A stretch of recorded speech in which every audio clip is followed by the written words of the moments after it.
শুভ দুপুর। আশা করি সবাই ভালো আছেন। আমি গ্রামের একটা ডোবা, যেটা গ্রামে সে বের বলে, ডোবার মধ্যে দাঁড়িয়ে। এগুলি আগে অনেক বড় ছিল, এখন ভরে গিয়েছে, ছোট হয়ে গিয়েছে। ডোবা দেখে ছোটবেলার কথা মনে পড়লো।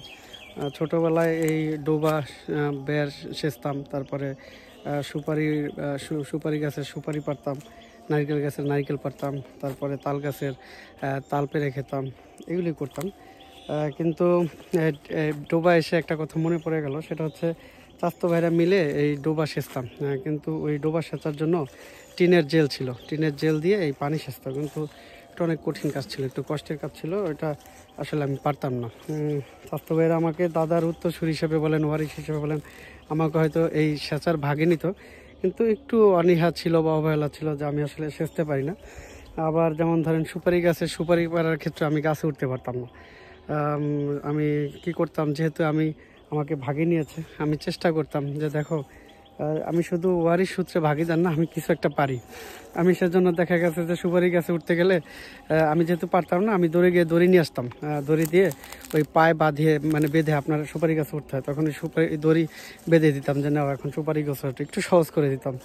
তারপরে সুপারি কুড়াই দিতাম, গুছিয়ে রাখতাম।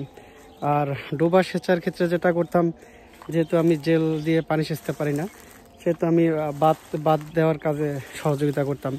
মাটি এনে বাদ দিয়ে দিতাম, তারপরে টুনি বাঁশ এগুলি দিতাম, তারপরে মাছের পাতিল এগুলি রাখতাম আর কি।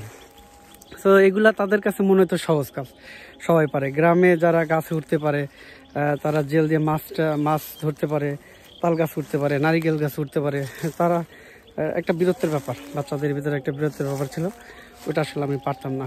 কিন্তু আমি যেহেতু পারতাম না, কিন্তু আমি তাদেরকে বোঝানোর চেষ্টা করতাম যে দেখো, আমি শুধু আসলে ওয়ারিশ সূত্রে ভাগিদার না, আমি কিছু একটা পারি। তুমি যেহেতু গাছ উঠবা, আমি দড়ি বেঁধে দিতে পারি, আমি সুপারি কুড়াতে পারি, গুছিয়ে রাখতে পারি, আমি বাদ দিতে পারি, আমি মাছের পাতিল ধরে রাখতে পারি। নিজেকে সর্বোচ্চ যোগ্য বানানোর একটা চেষ্টা করতাম যে না, আমি শুধু ওয়ারিশ সূত্রে না, আমি কাজও পারি। জীবনের এক পর্যায়ে এসে তখন ছোটোবেলায় খারাপ লাগতো যে আসলে মনে হয় আমি পারি না, বা হয়তো কঠিন কাজগুলি পারি না। এরপরে বড় হয়েছি, পড়াশোনা করেছি, আল্লাহ রুটি রুজির একটা ব্যবস্থা করে দিয়েছেন। হয়তো কঠিন কাজগুলি পারি না দেখেই কঠিন কাজটা করার নাই, একটা চাকরি করছি, খেয়ে পরে আসি আর কি। তখন ভাবলাম যে আসলে আল্লাহ কারো সহ্যের অতিরিক্ত কোনো কিছুই দেন না।